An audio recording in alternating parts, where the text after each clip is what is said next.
get started. Let's get down to business. This is the most popular alternative doc program out there. My name is Teresa Timms, president of TDR Mortgage. I'm here with Karim, Change Lending, Change Mortgage. You guys just changed your name. We did. We just changed it from Commerce to Change. Okay, all right. Tam's here with me today. I'm going to put him through the paces. He's what's called a wholesale rep.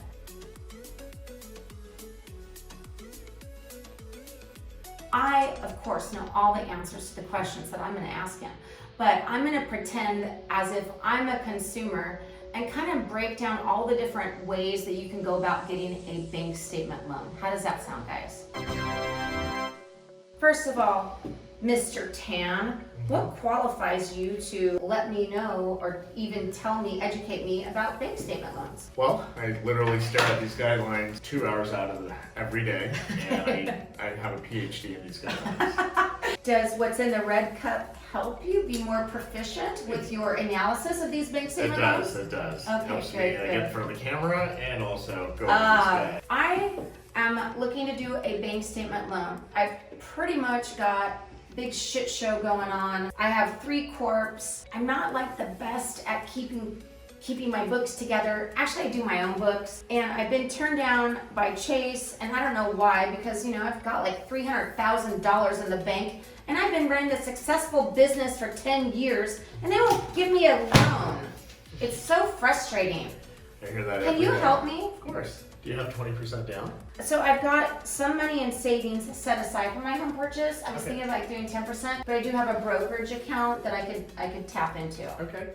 Well, if we can get 20% down, you can do a loan utilizing only the deposits you make into your business bank statements or your personal accounts as well, if they're not transfers. Tell me about what is the difference if you evaluate my 12 months of business bank statements versus personal bank statements? Well, with business bank statement, it's super simple. There's an expense factor. So we will subtract out 50% of your deposit. So if you deposit $300,000 a year into your business bank statements, we'll look at 150 and utilize that. That doesn't seem fair at all. I work from home. I have no expenses, no labor cost. Well, I do my own books. I'm my own person, Tan. you can fix that expense factor with a CPA letter explaining what you just said. Okay. And it can be as low as 10% only, and I can give you 90% of your deposits.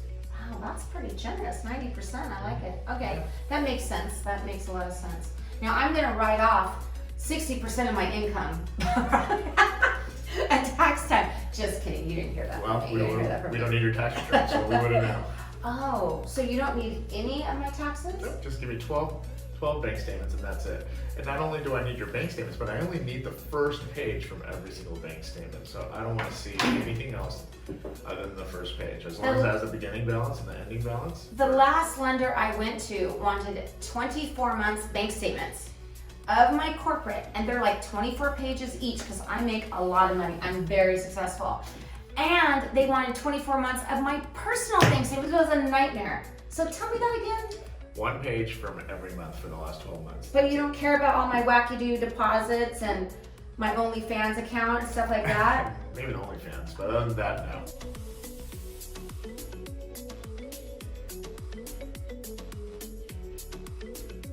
How about FICO scores? If I do 20% down, what's the lowest score that you guys can lend on? On a bank statement loan, we can go as low as 660, and you're going to need 12 months reserves. And now I'm talking from Teresa Lender. I'm not Teresa the consumer with the OnlyFans account. So I see it all the time where we have people that have that 660 and the rate's ugly. So I just helped one of my clients go from 658 to 710. And the rate became a lot prettier. So, but again, that avenue is there for you. And a lot of times these loans are in place, sometimes forever, or sometimes just for a year or two until you can start being more loyal to your government and paying them more taxes, right? So you pay taxes, you show the income, you can qualify for that traditional money. If you don't, if you write all your stuff off, then you don't get to do the traditional loans where you put 3 or 5% down. When you're looking at bank statements, can you use maybe the personal and the business? Do you do that sometimes? Absolutely. There's plenty of consumers out there or self-employed borrowers out there that use both bank accounts to Okay. accept income from whatever source that they're working with. So yeah, you absolutely can. Bank statement loans. I'm your girl. I have been doing loans in Southern California since 1998. I serve the entire California market, and I would love to work with you. Call or text today, 909-920-3500.